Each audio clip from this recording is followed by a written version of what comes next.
My name is Amber Wilson, and I am 32 years old. Last month, I finally closed on my first home after 11 years of saving and working two jobs. It was supposed to be the happiest moment of my life. Instead, I received a court summons. My own parents were suing me over my house that I bought with my money. Then, in court, the judge asked one question that made their entire case fall apart. Before I get into this unbelievable story, let me know where you are watching from in the comments. And hit that like and subscribe button to support others going through family betrayal. Growing up in suburban Michigan, financial stability was something I only saw in movies or at friends' houses.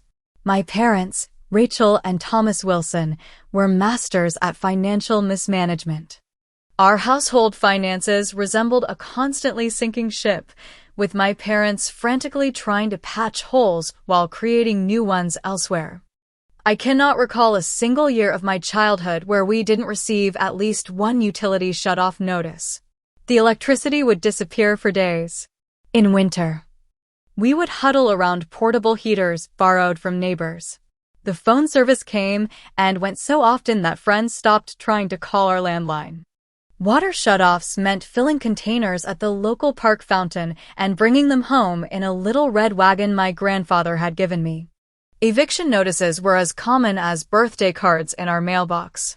We moved 7 times before I turned 12, always in the middle of the night, always leaving owing rent. Each new apartment was smaller and in a worse neighborhood than the last. My school records looked like a jigsaw puzzle of different district stamps and transfer papers. It's just temporary, Amber. My mom would say each time we had to pack our belongings into garbage bags. Things will get better next month. Next month never came. By 16, I was old enough to get my first real job at a local grocery store. I still remember the pride I felt receiving my first paycheck of $212.46. That pride lasted approximately 3 hours until my father asked to borrow $150 for an emergency bill. When I hesitantly asked when he'd pay me back, his face darkened. After everything we've done for you, you'd question helping your family? We feed you, clothe you, put a roof over your head. Is this the thanks we get? I handed over the money. It was never mentioned again, and certainly never repaid. This pattern extended beyond just me. My parents had burned bridges with nearly every relative. Aunt Sarah lent them $3,000 for a medical emergency that mysteriously coincided with a new television appearing in our living room. Uncle Robert helped with 3 months of rent, only to discover they had used the money for a weekend trip to Atlantic City. Grandma Peterson finally stopped answering their calls after the 5th last time I promise loan. After graduating high school, I made a silent vow to myself. I would never, ever follow in their financial footsteps. While my friends went to state universities with dorms and meal plans, I chose the community college with the best transfer program. I worked 30 hours a week at the grocery store while carrying a full course load. My apartment was a converted garage with a hot plate instead of a kitchen, but it was mine, and the rent was always paid on time. I transferred to State University for my final 2 years to complete my accounting degree. My schedule was brutal every day of the week, filled with either classes or work shifts. I took on a second job doing night stocking at a big box store 3 times a week. Sleep became a luxury. Meanwhile, my parents' financial situation continued its downward spiral. They cycled through apartments, always with the same result. Dad would lose a job for unfair reasons. Mom would find work, then quit because they didn't appreciate her. They refinanced cars until they owed more than the vehicles were worth. Credit card statements arrived in increasingly thicker envelopes. Despite my determination to separate my finances from theirs, guilt would overwhelm me during their most desperate moments. When they were 3 months behind on rent and facing eviction while Mom was recovering from bronchitis, I sent them $1,200 from my carefully guarded savings. When their car was about to be repossessed, I covered the $900 to get them current on payments. Each time, I told myself it was the last time. Each time, another crisis would emerge. Just until next month became their mantra. We're getting back on our feet, promise. Just need a little help until then. By 25, I managed to establish myself at a respectable accounting firm. For the first time, I had a salary that covered more than just basic necessities. I started building an emergency fund and contributing to my company's 401k plan. I felt a tentative sense of financial security beginning to form. That was when my parents called with their great idea. They had found a car they loved, but their credit was too damaged to qualify for financing. If I would just co-sign the loan, they'd make all the payments. It would help rebuild their credit. They promised they'd never miss a payment.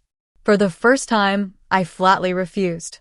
I can't risk my credit score on this, I explained. If you miss payments, it will affect my ability to qualify for loans in the future. The emotional fallout was nuclear. I was called selfish, ungrateful, and heartless. Mom cried about raising an uncaring daughter. Dad questioned how ID turned out so cold. Relatives received calls about how I had abandoned my family now that I had fancy money. Standing firm in that decision was excruciating, but necessary. It was also the first step towards setting the boundaries that would eventually lead us to a courtroom. 5 years after the car loan incident, my career had continued its upward trajectory. I'd been promoted twice at the accounting firm and had established a solid reputation among our clients.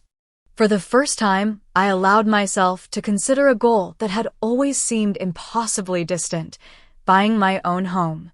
The first step was meeting with a mortgage broker, Stephanie Rivera, who quickly became both advisor and reality check.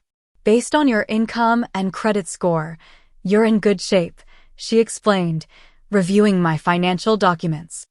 But you'll need at least 20% down to avoid PMI, plus closing costs and an emergency fund. For the neighborhoods you're interested in, we're looking at saving about $60,000. The number was daunting, but I was determined. That evening, I created a detailed 5-year savings plan, breaking down exactly how much I would need to set aside each month. It meant cutting nearly all discretionary spending. No more occasional restaurant meals. My ancient Toyota would have to survive several more years. Vacations became day trips to free local attractions. Shopping for clothes meant thrift stores and clearance racks. Beyond strict budgeting, I knew I needed to increase my income. I started offering bookkeeping services to local small businesses on weekends, building a client list of 5 regular accounts. Between my full-time job and the side business, I was working nearly 70 hours a week.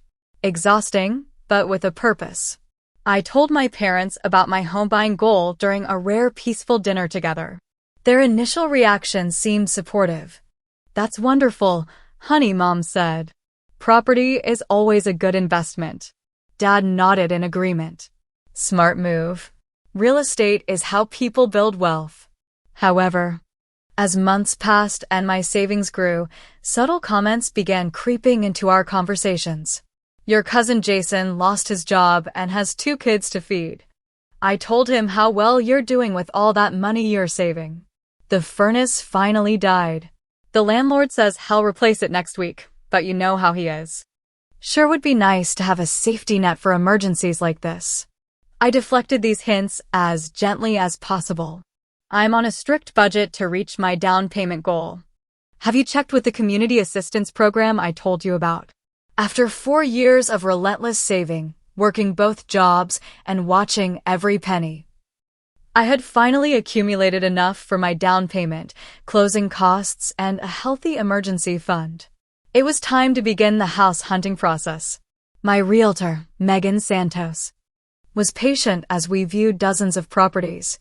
I wasn't looking for anything extravagant, just a solid starter home with potential. After 3 months of searching, we found it, a modest 3-bedroom, 2-bathroom ranch built in the 1980s. It needed cosmetic updates but had a new roof, furnace, and water heater. The backyard was small but private. Most importantly, the monthly payment would be less than my current rent. The day I received pre-approval from the mortgage company and had my offer accepted was one of the proudest moments of my life.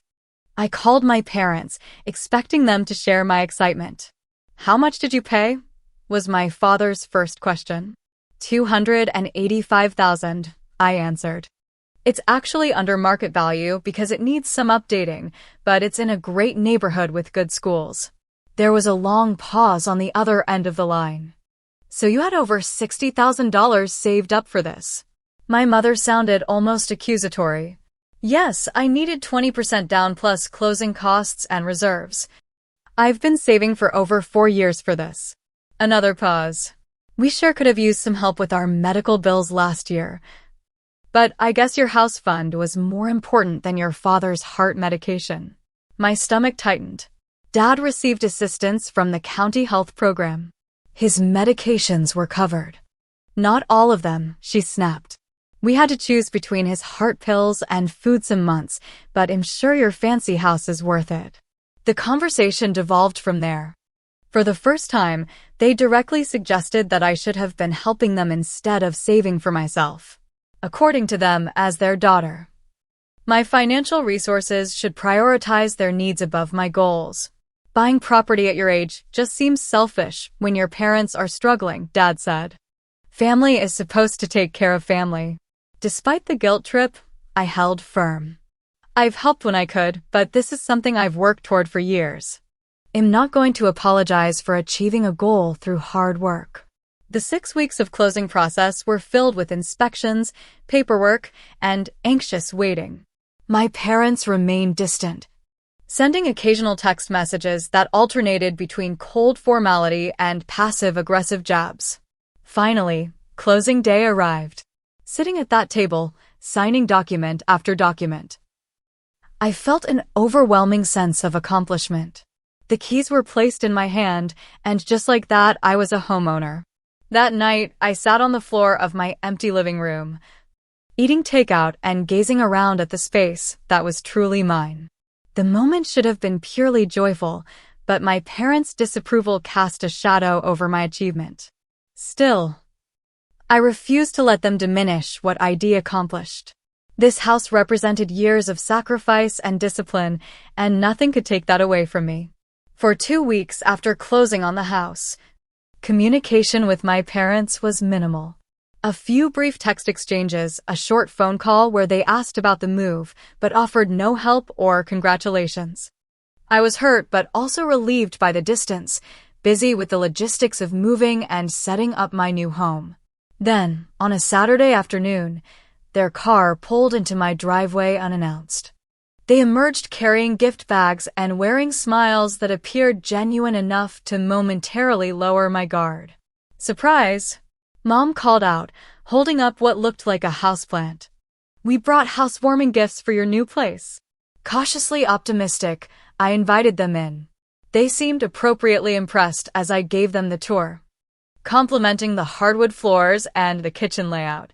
Mom presented a potted peace lily to bring life to your new home, while Dad handed over a set of expensive-looking wine glasses. "These are lovely," I said, genuinely touched by what seemed like a peace offering. "Thank you both."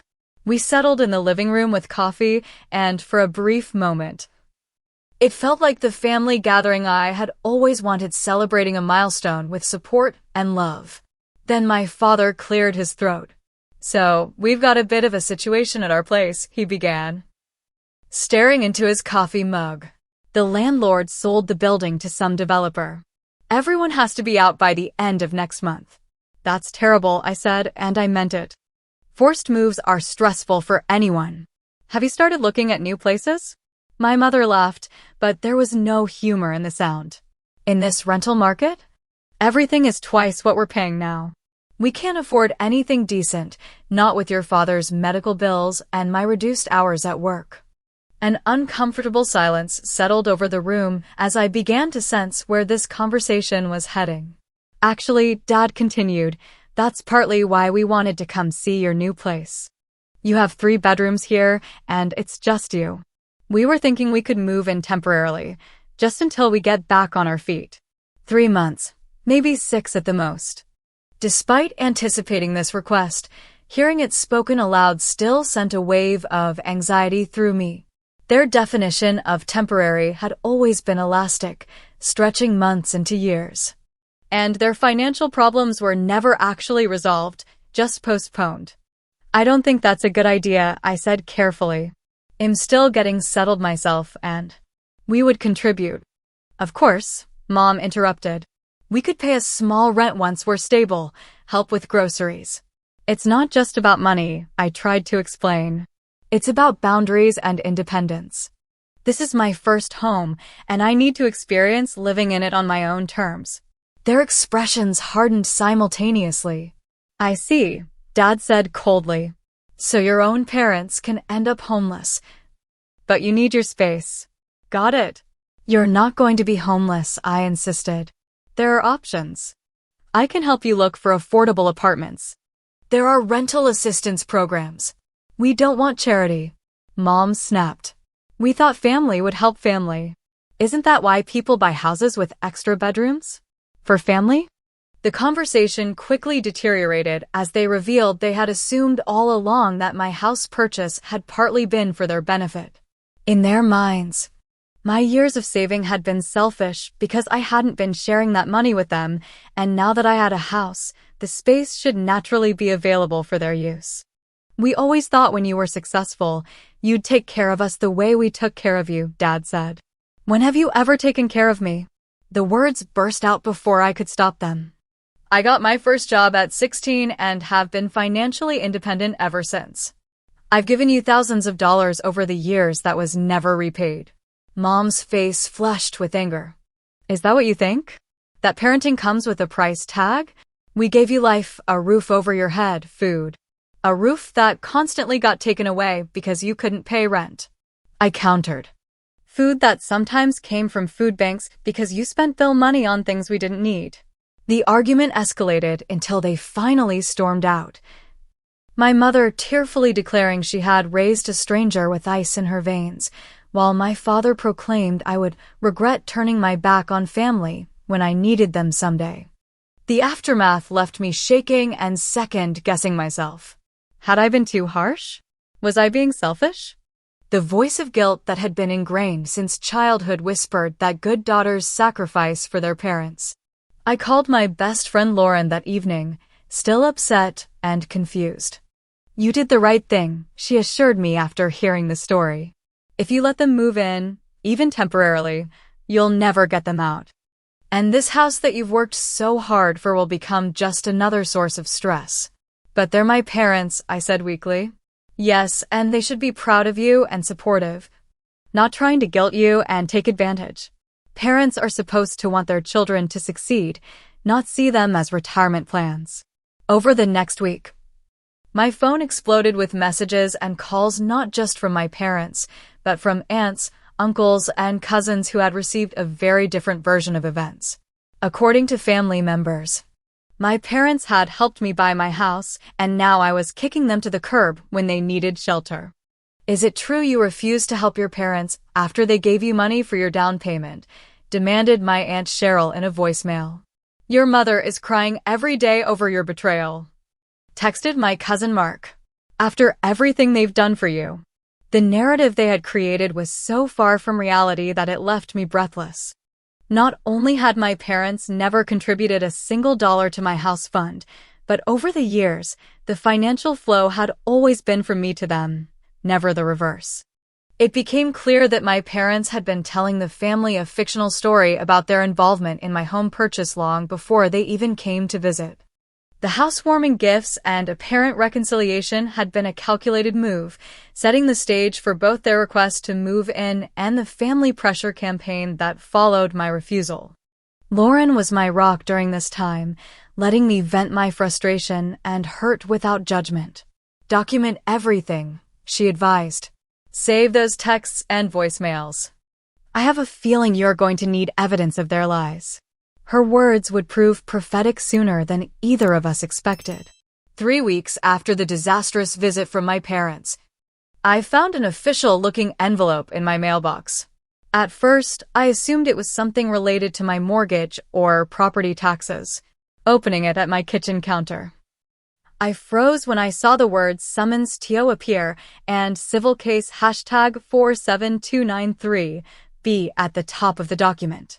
The plaintiffs listed were Rachel and Thomas Wilson, my parents. The defendant was me. The cause of action: breach of verbal contract and unjust enrichment regarding real estate transaction. I read and reread the document 3 times, certain there had been some mistake. My parents were suing me? Over my house? It seemed too absurd to be real. With shaking hands, I called Lauren. "They what?" she practically shouted when I told her. "They're actually taking you to court? For what?" "The summons says they provided financial assistance for my home purchase under a verbal agreement that they would live in the house, and that I'm in breach of contract by refusing to let them move in," I explained, still in shock. "Lauren, they never gave me a penny. Not 1 cent. This is beyond dysfunctional," she said. "You need a lawyer, like yesterday. I know someone who might be able to help, Jessica Martinez. She's a real estate attorney who helped my sister with a boundary dispute. Let me text you her number." The following morning, I sat in Attorney Martinez's office, the summons and my financial records spread across her desk. "So let me understand correctly," she said, reviewing the documents. "Your parents are claiming they contributed to your down payment with the understanding that they would live in the house, but in reality, they provided no financial assistance whatsoever?" "Exactly," I confirmed. "I saved every dollar myself over 4 years. I have all my bank statements, pay stubs, tax returns, everything showing where the money came from." Jessica nodded, making notes. "And was there ever any discussion, even informally, about them living with you when you bought a house?" "Never. Not once.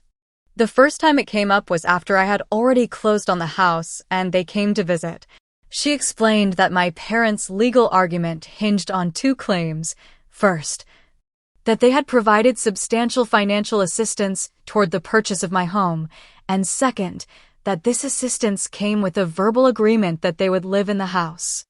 In these cases, the burden of proof is on them to show that they actually contributed financially, Jessica explained. "But we need to be thorough in our defense. Their attorney is claiming they gave you cash payments over several years that went into your savings account." "That's completely false," I insisted. "They never gave me money, they only took it. I have records of transfers I made to them to help with their bills, but nothing ever came back to me." As we dug deeper into my parents' claims, a disturbing picture emerged. They had apparently been telling family members for years that they were helping Amber save for a house. Some relatives believed they had given me tens of thousands of dollars. Others thought they had co-signed my mortgage. The fabrications were extensive and detailed. "They created an entirely fictional narrative," I said, stunned by the scope of the deception. "And people believed them because why would parents lie about something like this?" "Unfortunately, I've seen similar cases," Jessica said. "Usually not between parents and children, but investment disputes between friends or relatives where one party claims a verbal agreement that never existed. The good news is that without documentation of their financial contributions, their case is extremely weak." Preparing for the court date was one of the most emotionally draining experiences of my life. I gathered every financial record I could find: bank statements going back 5 years, pay stubs, tax returns, receipts for side jobs, documentation of the gifts I'd given my parents over the years. Jessica helped me organize everything into a clear paper trail showing exactly where my down payment had come from, my own hard work and disciplined saving. The stress began to affect every aspect of my life. I lost sleep, constantly replaying conversations and wondering if I'd ever said anything that could be misinterpreted as an invitation for them to live with me. My performance at work suffered as I struggled to concentrate. My supervisor, Maya, noticed the change and called me into her office one afternoon. "Amber, is everything all right? You've seemed distracted lately, and that's not like you." I hadn't told anyone at work about the situation, embarrassed by the whole sordid affair. But Maya had always been fair and supportive, so I gave her a condensed version of what was happening. To my surprise, she was incredibly understanding. Family conflicts are among the most difficult things to navigate, especially when they involve legal issues. Would you like to adjust your schedule while you're dealing with this? Perhaps work from home a couple of days a week? Her compassion and practical support meant more than she could know. The flexible schedule allowed me to meet with Jessica and prepare my testimony without burning through all my vacation days. The night before the court date, I sat alone in my living room surrounded by documents organized in labeled folders. Everything was prepared, our case was solid, yet I felt hollow inside. How had it come to this? Facing my own parents in court over lies they had invented about me? I thought about all the times I'd helped them over the years, the money I'd given, the emotional support despite their poor decisions. Was this house really worth destroying what little relationship we had left? For a brief moment, I considered calling them and offering a compromise. Maybe they could stay for a strictly limited time with a formal rental agreement. Then I remembered Lauren's words, if you let them move in, even temporarily, you'll never get them out. She was right. Their temporary stays had never been temporary.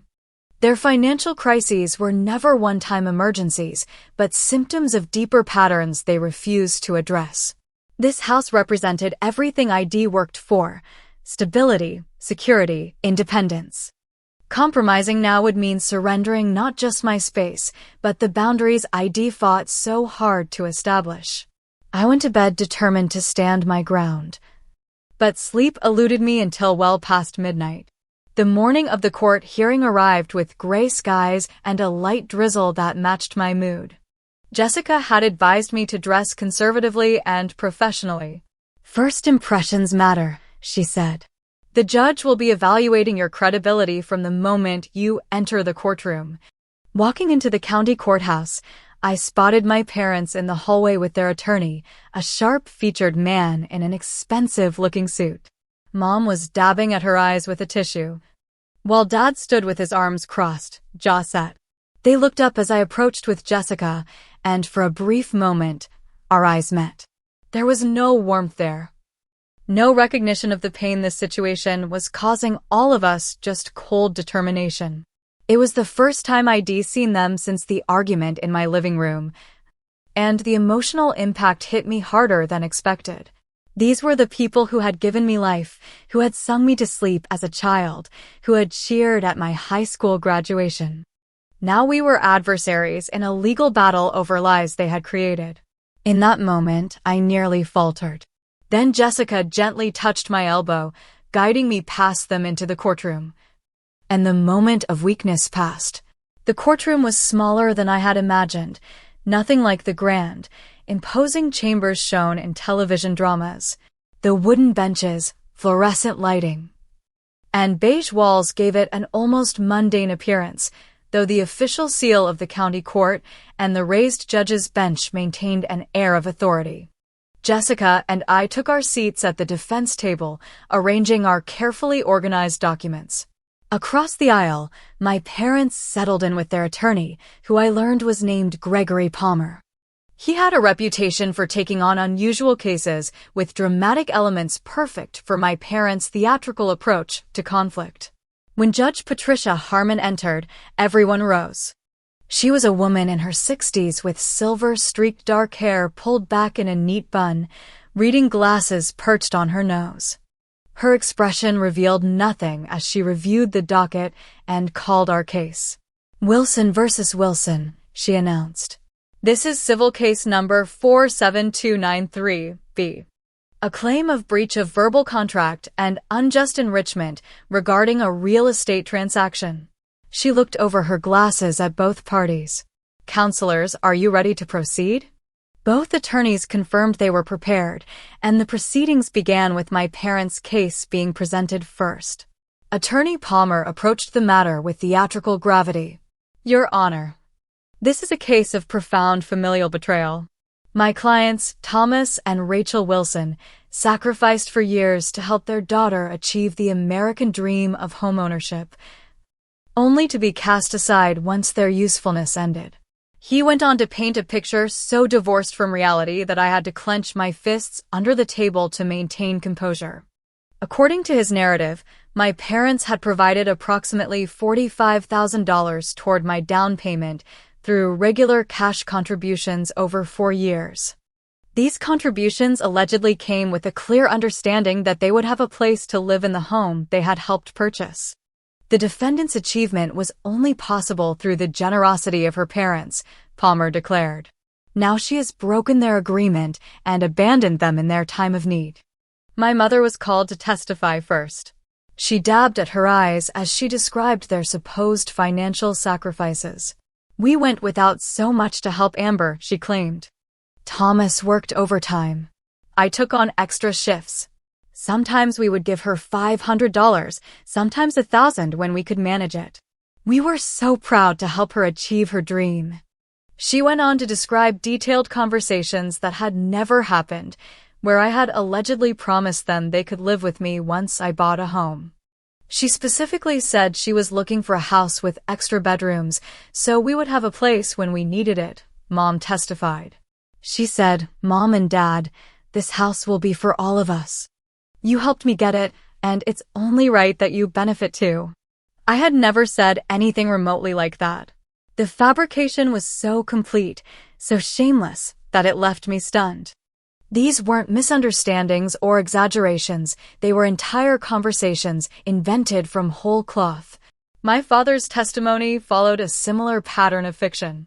He claimed to have helped me research neighborhoods, attend open houses, and even meet with my mortgage broker, all events that had never occurred.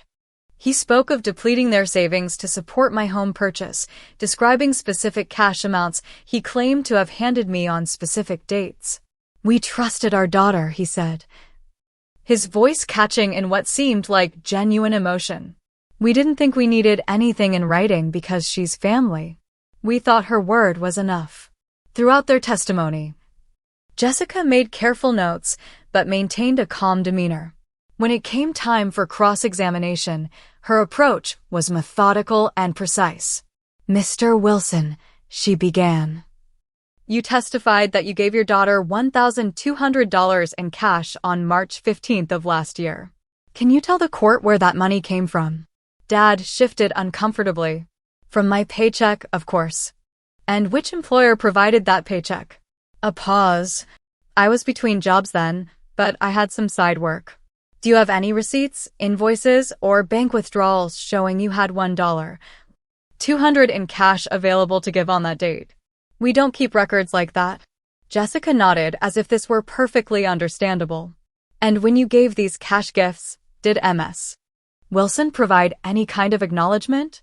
Thank you notes, texts expressing gratitude. Well, no, she knew what the money was for. So there is no written evidence whatsoever that these cash transactions occurred. My father's face reddened. Are you calling me a liar? Judge Harmon intervened. Please just answer the question, Mr. Wilson. No, there's no paper trail. It was a family matter, not a business transaction. Jessica's cross-examination of my mother exposed similar inconsistencies.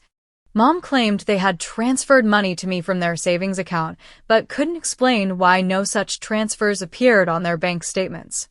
She insisted they had attended house viewings with me but couldn't describe basic features of the properties when questioned. When it was my turn to testify, Jessica guided me through a clear chronology of my savings effort.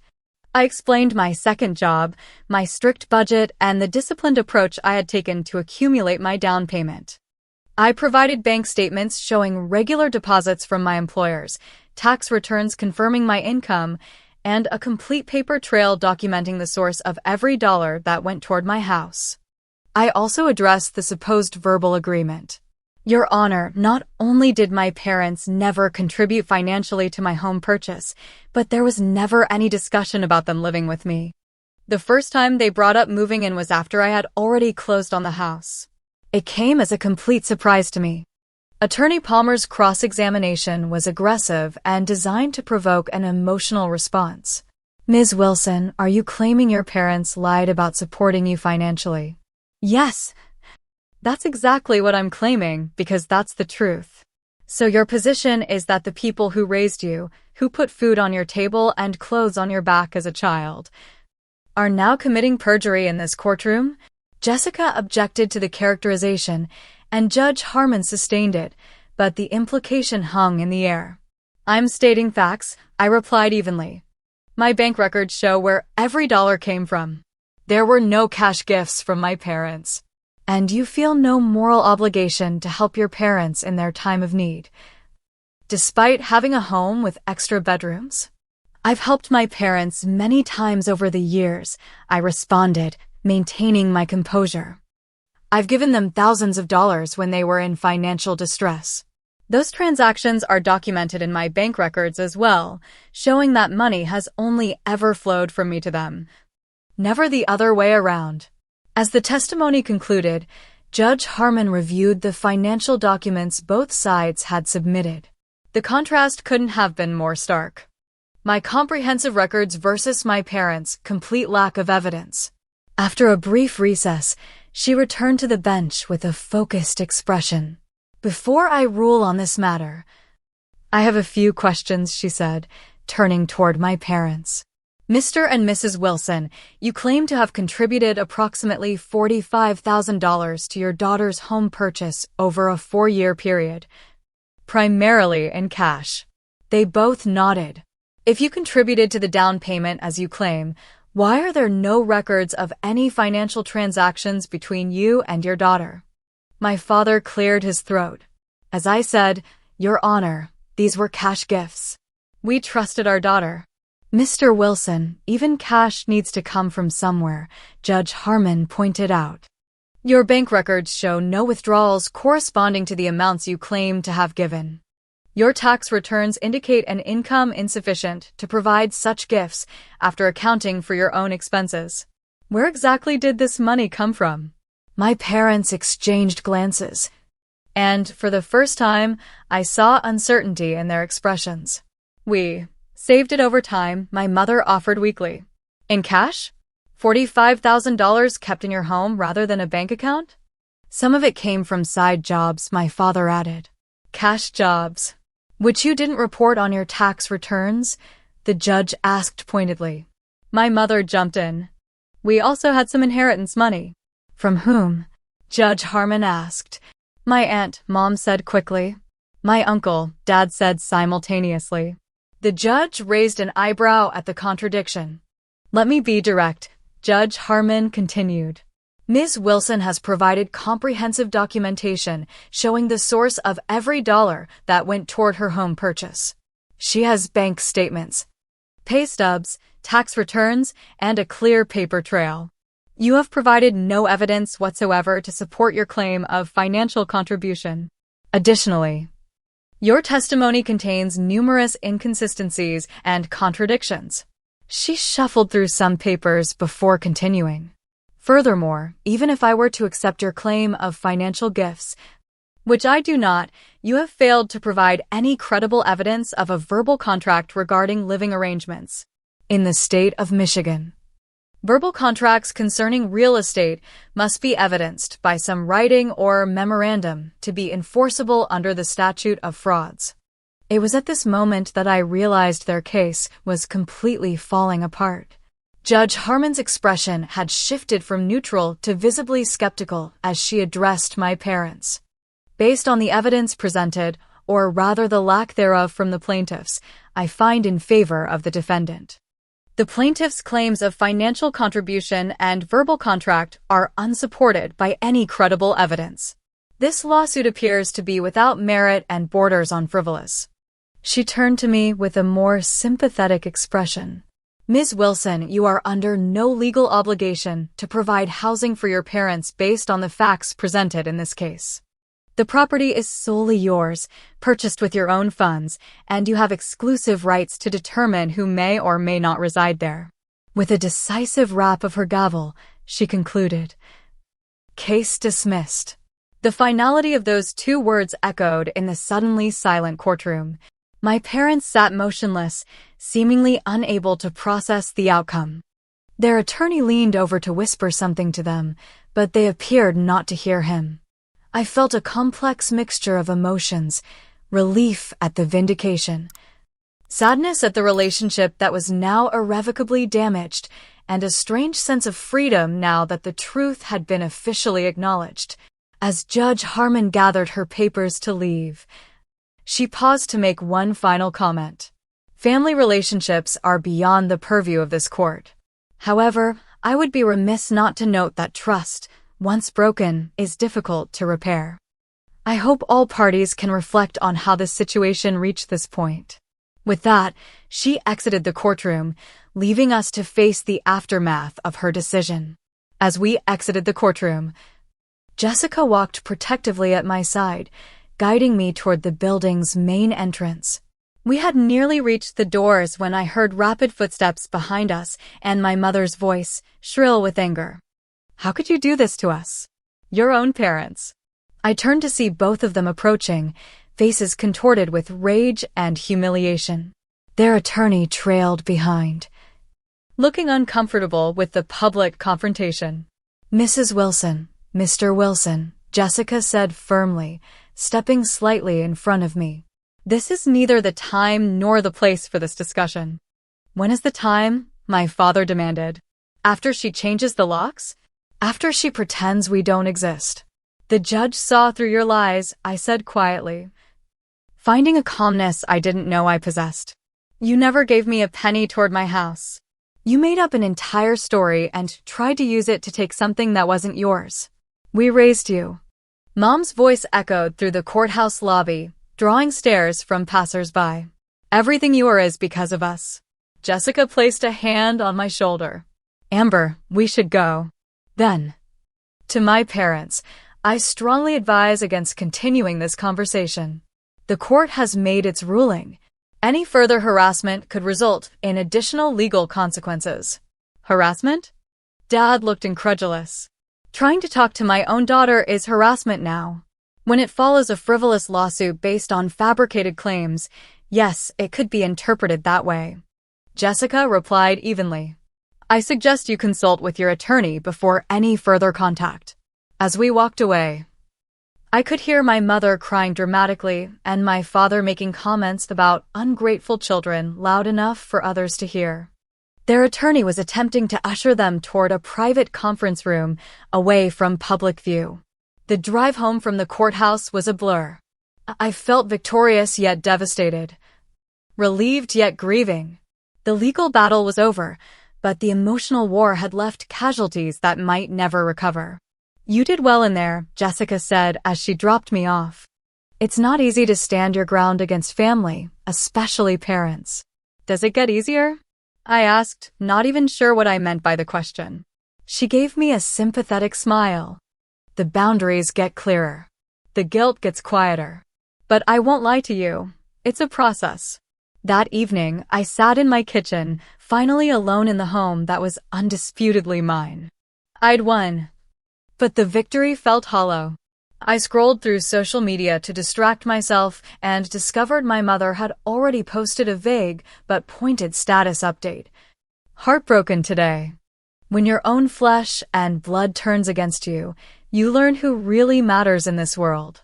Some children forget where they came from once they get a taste of success. The comments section overflowed with sympathetic responses and outrage on my parents' behalf from people who knew nothing about the actual situation.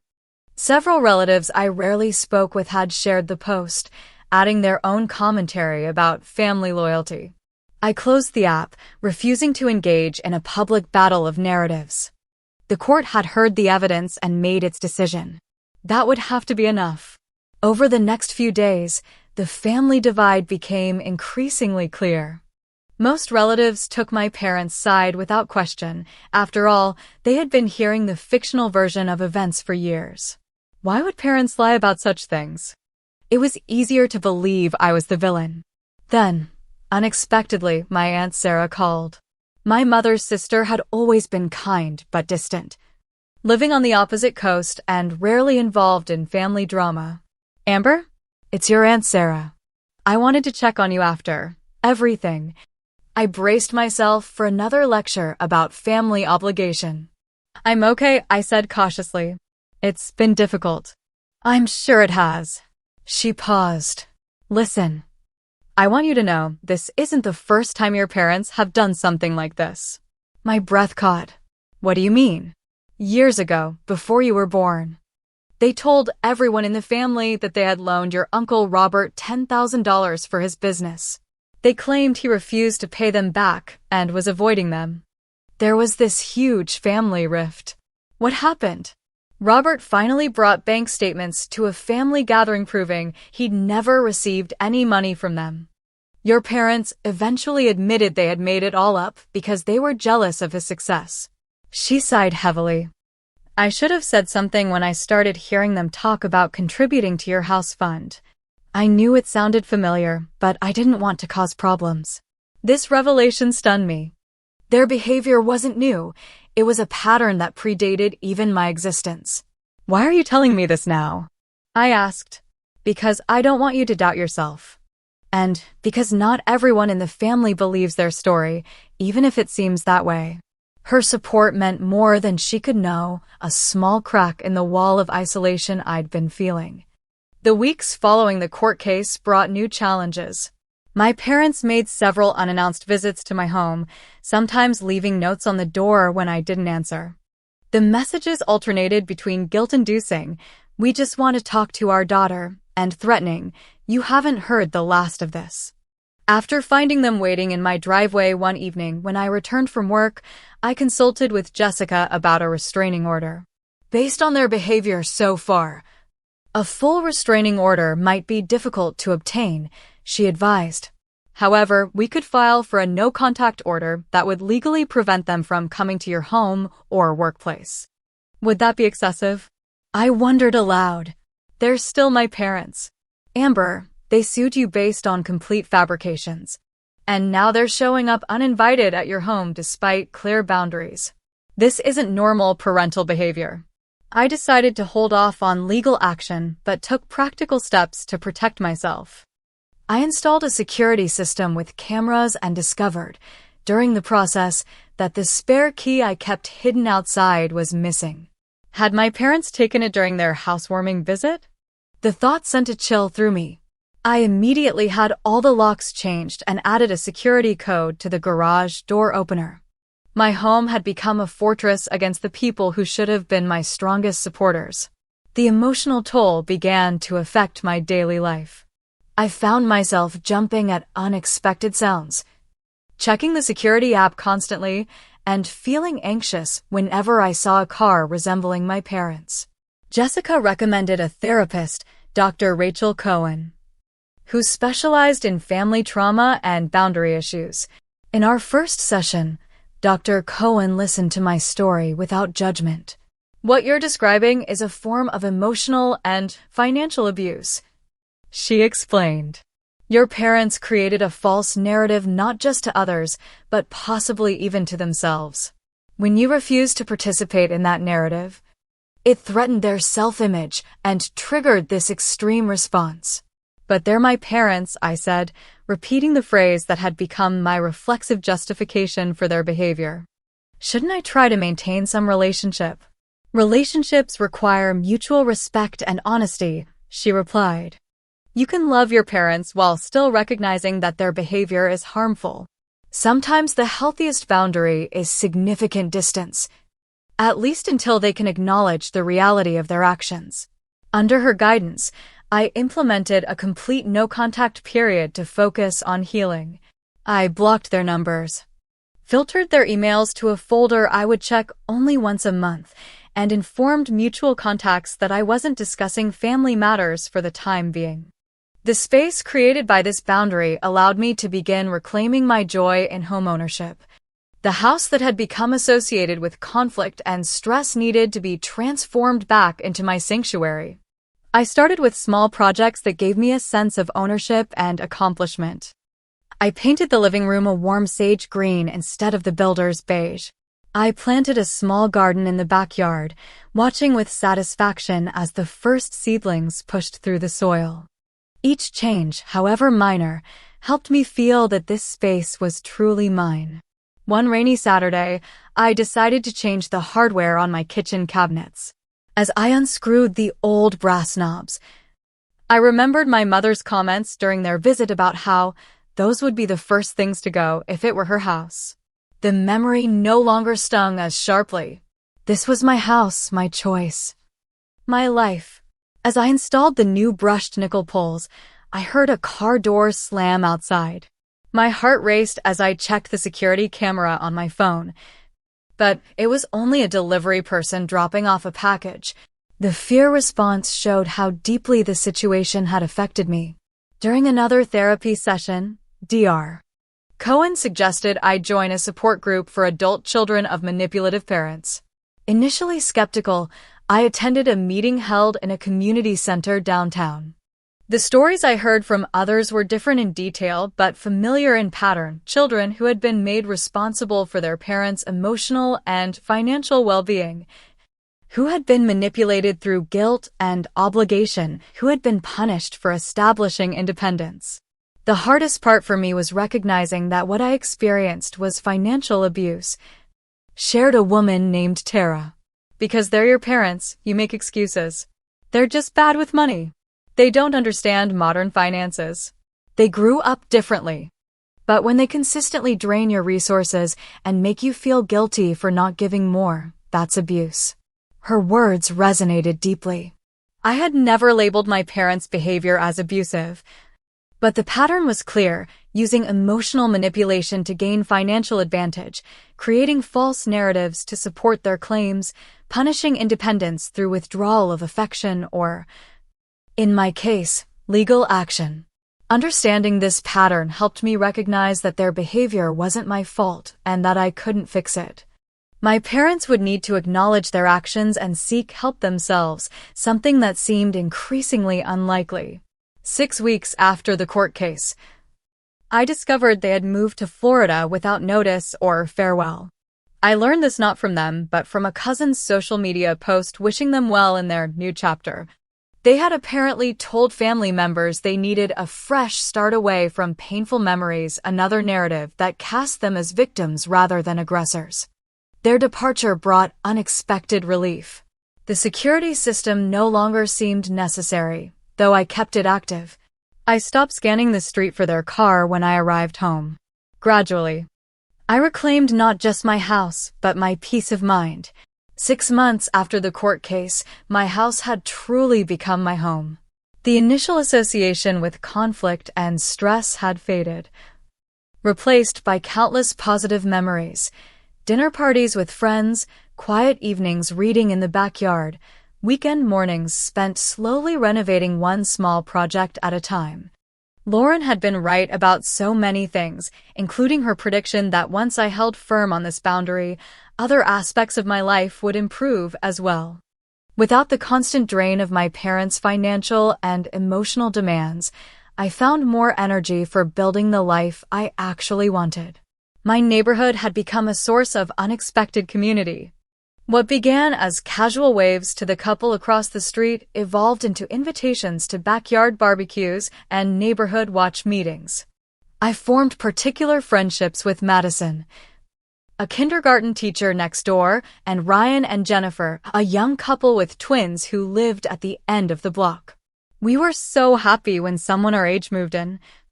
Jennifer told me during a weekend coffee on my newly built deck. This neighborhood has a lot of retirees, which is great, but it's nice having friends who are in the same life stage with them. I never had to explain or justify my independence. They simply accepted me as I was a single homeowner building her life on her own terms. The refreshing simplicity of these relationships helped heal some of the wounds left by family conflict. Some extended family relationships had been casualties of the court case. Aunt Cheryl and several cousins remained firmly in my parents' camp, occasionally sending messages suggesting I should make things right now that enough time had passed. I responded politely but maintained my boundaries. Others, like Aunt Sarah, made efforts to maintain independent relationships with me. "Your parents made their choices," she said during one of our monthly phone calls. "That doesn't mean the whole family has to lose connection with you." When my parents relocated to Florida, they left behind not just their apartment, but apparently many of their possessions as well. A storage facility manager contacted me as their next of kin, explaining that they had abandoned a unit without notice. If the contents aren't claimed, they'll be auctioned to cover the unpaid rent, he explained. I arranged to visit the unit, unsure what I might find. Opening the padlock felt like crossing a boundary, but I couldn't bear the thought of family photos or heirlooms being sold to strangers. Inside, I found primarily outdated furniture and household items of little value. But in a corner, there was a box labeled Amber in my mother's handwriting. It contained artifacts from my childhood report cards, art projects, school photos, even my first lost tooth in a tiny envelope. The juxtaposition was jarring. They had kept these mementos of my childhood while simultaneously betraying me as an adult. The evidence of earlier affection made the recent breach all the more painful. Was it possible to honor those earlier connections while protecting myself from present harm? Dr. Cohen helped me process these complex emotions. People aren't all good or all bad, she reminded me. Your parents could have genuinely loved you and still have engaged in manipulative and abusive behavior. Both realities can exist simultaneously. This perspective helped me move through my grief for the relationship that might have been. I could acknowledge the good memories without using them to excuse the manipulation and lies. I could miss aspects of my relationship with my parents without allowing them back into my life under the same harmful patterns. 1 year after purchasing my home, I decided to host a homeownership anniversary party. Friends from work, the neighborhood, and my support group gathered to celebrate not just the house, but what it represented, taking control of my life and standing firm in my boundaries. Maya from work brought a beautiful houseplant. May it grow strong roots, just like you have, she said with a warm hug. Lauren, who had stood by me through the entire ordeal, gifted me a custom doormat reading, "This home was built with determination." As I looked around at the people filling my living room with laughter and conversation, I realized I had created something my parents never managed: a stable, supportive community built on mutual respect rather than obligation and guilt. The week after my anniversary party, I received a letter postmarked from Florida. I recognized my mother's handwriting immediately, and my stomach tightened. For a moment, I considered throwing it away unopened. But curiosity won out. "Amber," it began, "we hope this letter finds you well. Your father and I have settled in Florida near your cousin Mark. The weather agrees with your father's health issues." The letter continued for 3 pages, describing their new apartment, local attractions, and health updates. There was no acknowledgement of the lawsuit, the lies, or the pain they had caused. No apology or acceptance of responsibility. Instead, near the end, there was this: "We still don't understand why you turned against your family when we needed you most. Perhaps someday you'll realize that a house is just a building, but family is forever. Our door is always open when you're ready to make amends." The gaslighting was so blatant that I actually laughed out loud. They still clung to their fictional narrative where I was the villain who needed to make amends. The letter confirmed what Dr. Cohen had suggested, that real reconciliation would be impossible without their acknowledgement of reality. I filed the letter away without responding. It served as a reminder of why my boundaries were necessary, not an invitation to re-engage. In the months that followed, I continued building my life on my own terms. I mentored Ryan, my neighbor, through his first steps toward financial literacy after he confessed anxiety about their family budget. I volunteered at a community workshop for first-time homebuyers, sharing practical advice about saving and navigating the mortgage process. These opportunities to help others with the knowledge I'd gained through my journey brought unexpected fulfillment. Each person I supported in establishing healthy financial habits represented a small victory against the patterns of dysfunction I'd grown up with. One evening, while tackling the overgrown side yard with my new neighbor Thomas, a physical therapist who'd moved in 3 months earlier, he asked about my family. "Do your parents live nearby? Will they be visiting to see all your hard work on the house?" The question no longer filled me with anxiety or shame. We're estranged, I said simply. They struggle with respecting boundaries. So we don't have contact. I understand more than you might think, he replied after a thoughtful pause. My relationship with my father is similar. Sometimes the healthiest thing is distance. His matter-of-fact acceptance was refreshing. As our friendship developed over shared yard work and weekend coffee, I appreciated his emotional intelligence and healthy attitudes about money and independence. When our relationship gradually evolved into something more romantic, I found myself able to trust in a way I hadn't thought possible after the betrayal I'd experienced. The lessons from my journey extended far beyond homeownership. I had learned that standing firm in my boundaries wasn't selfish, but necessary for authentic relationships. I discovered that my worth wasn't tied to my family's approval or to how much I sacrificed for others. I recognized that true generosity comes from choice, not obligation or manipulation. Most importantly, I learned that building the life you want sometimes means disappointing others, and that's okay. Their disappointment doesn't mean you're wrong. Sometimes it just means you're finally putting yourself first after years of putting yourself last. If my story resonates with you, whether you're dealing with difficult family dynamics or fighting for your own independence, remember that you deserve to create boundaries that protect your well-being. You deserve relationships based on mutual respect, not exploitation. And sometimes, the hardest but most necessary choice is to stand firm even when those who should support you the most are trying to tear you down. Has anyone else experienced family members feeling entitled to your achievements? Have you had to establish difficult boundaries with loved ones? I'd love to hear your stories and how you handled these challenging situations. Please share in the comments below. And don't forget to like and subscribe if this story helped you feel less alone in your own journey. Remember, creating a life on your own terms isn't selfish. It's the foundation of authentic relationships and genuine generosity. Thank you for listening. And may you find the strength to honor your own boundaries, whatever they may be.